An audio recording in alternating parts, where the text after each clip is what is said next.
こんにちは、佐藤ささらです。この動画では、ビットコイン肯定派とビットコイン否定派の発言をまとめています。この動画を見ると、ビットコイン肯定派とビットコイン否定派、それぞれの発言を知ることができます。ビットコイン肯定派。まず、ビットコイン肯定派の発言を見ていきましょう。ジャック・ドーシーは、ツイッターの創業者です。ツイッターを一度退社した後に、2015年から再度共同創設者兼 CEO を務めていましたが、2021年11月29日に辞任しました。ジャック・ドーシーは、長年にわたるビットコイン市場主義者で、自宅に、ブロッククロック、というビットコインの情報を表示するデバイスを置くほどのビットコインファンです。また、ビットコインが世界を救う唯一無二の仮想通貨だと信じています。彼は、2021年4月にフロリダ州マイアミで開催された、ビットコイン2021で、ビットコインが銀行にとって変わり、発展途上国の起業家に経済的機会をもたらし、再生可能エネルギーへの投資を促進する、と予測しました。また、ビットコインは絶対に全てを変える、と言い切り、私が生きている間に、これほど重要な取り組みはないと思う、と述べました。ジャック・ドーシーは単にビットコインを支持しているというだけではなく、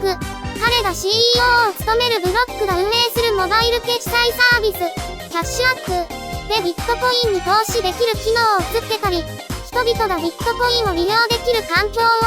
形作っている点が素晴らしいと思います。ピーター・フィールは、アメリカの起業家、投資家、ペイパルの創業者です。シリコンバレーで大きな影響力を持つ、ペイパルマフィアの中では、ドンと呼ばれています。彼が共同創設した、ファウンダーズファンドは、仮想通貨への投資で18億ドルの利益を上げました。ピーター・フィールは、2022年4月7日に、フロリダ州マイアミで開催された、ビットコイン2022で基調講演を行い、ビットコインが現在の価格から100倍になり、伝統的な金融市場は最終的に崩壊するだろう、との予測を披露しました。また、彼は、バークシャー・ハサウェイのウォーレン・バフェットの痛烈な批判により、仮想通貨の普及が遅れ、価格の上昇を妨げている、と発言しました。ウォーレン・バフェットをビットコイン愛好家にとっての最大の敵、と非難し、オマハ出身のソシオパスなじいさん、と呼びました。ソシオパスとは、反社会的な行動をためらわない、良心が欠けた人、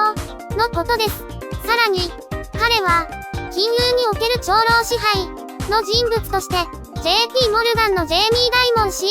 と、ブラックロックのラリー・フィンク CEO の2人を挙げ、彼らがビットコインの背後にある革命的な若者の活動と、真っ向から対立している、と指摘しました。ビットコインが現在の価格から100倍になると予測する、ピーター・フィールですが、彼の予測する未来は訪れるのでしょうか。ウィル・ミラーは、アメリカの投資家、ファンドマネージャー、慈善家です。投資会社、ミラー・バリュー・パートナーズの創業者であり、現在は会長兼最高投資責任者を務めています。自身のポートフォリオの 50% をビットコインや関連企業の株式として保有しています。ウィル・ミラーは、2022年5月24日にポッドキャストに出演して、以下のように述べました。米国がアフガニスタンから撤退した時、ウエスタンユニオンはアフガニスタンへの送金や、そこからの送金を停止したが、ビットコインを持っていれば問題はなかった。ビットコインなら、電話さえあれば、世界中の誰にでも送れる。FRB が介入し、マネーサプライをガンガン上げて、住宅ローン金利を救済し始めた時、ビットコインは問題なく機能した。このシステムは、FRB や他の干渉なしに機能した。誰もがビットコインを手に入れ、価格は調整され、そしてビットコイナーが、待てよ、この先インフレになるぞ、と気づいた時、ビットコインは一気に高騰することになった。また、ジム・ミラーは、ウォーレン・バフェットのビットコインに対する主張は、あくまでも主観的なものでしかないと指摘し、無視するべきだと述べています。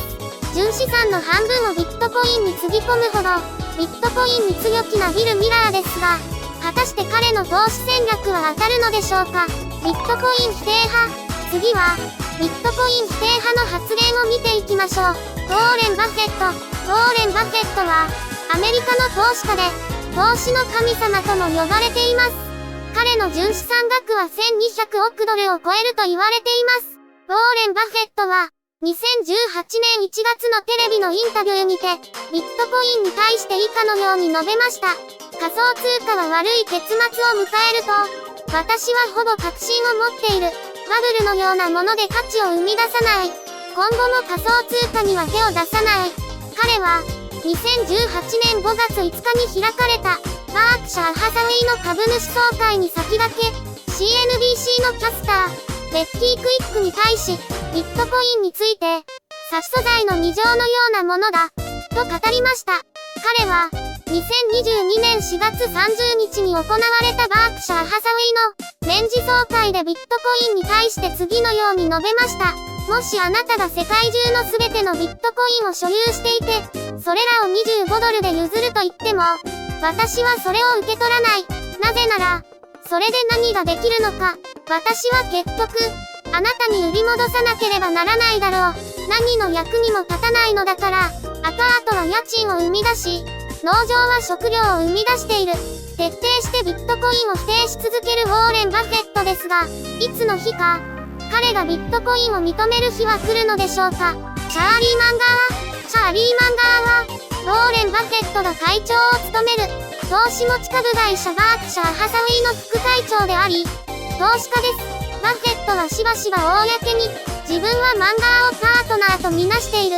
と言っています。チャーリー・マンガーは、2014年にビットコインを、差し素材のようなもの、と言いました。彼は、米ロサンゼルスに拠点を置く自身が会長を務めている、新聞社デイリージャーナルコーポレーションの、株主総会で株主の質問に答え、私は仮想通貨に投資しなかった。私はそのことを誇りに思っている。仮想通貨は性感染症のようなものだ。と語りました。彼は、2022年4月30日に行われ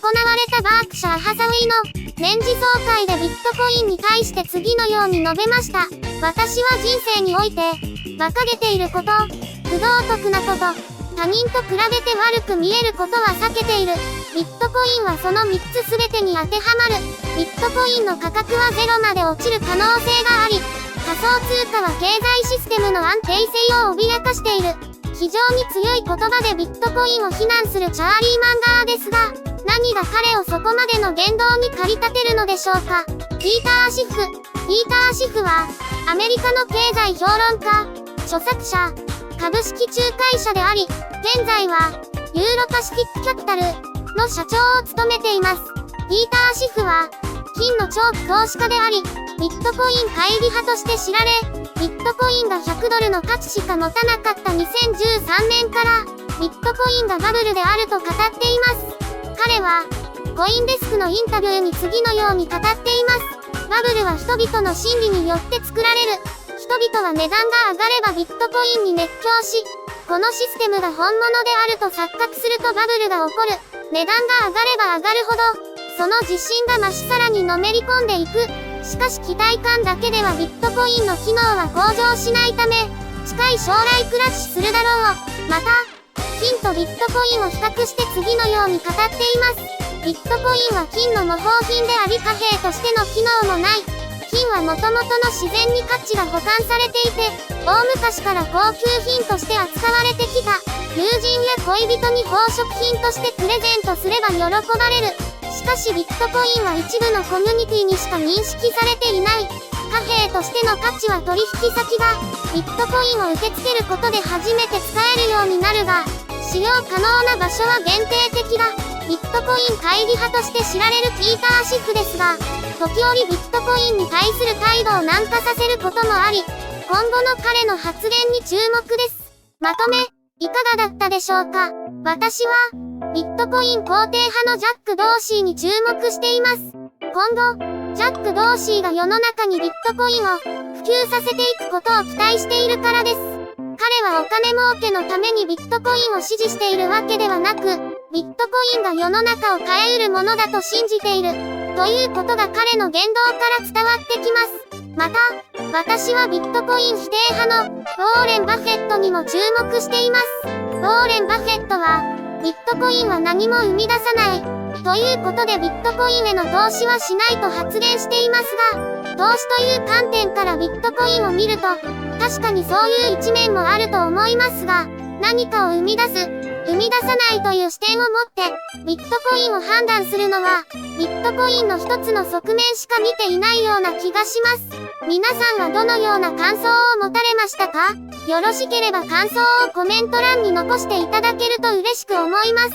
この動画と同じ内容のブログ記事の URL は、説明欄に記載いたしております。また、Twitter では動画投稿をお知らせしておりますので、フォローをよろしくお願いいたします。ご視聴ありがとうございました。この動画の内容がいいと思ったら、高評価ボタン、チャンネル登録をよろしくお願いいたします。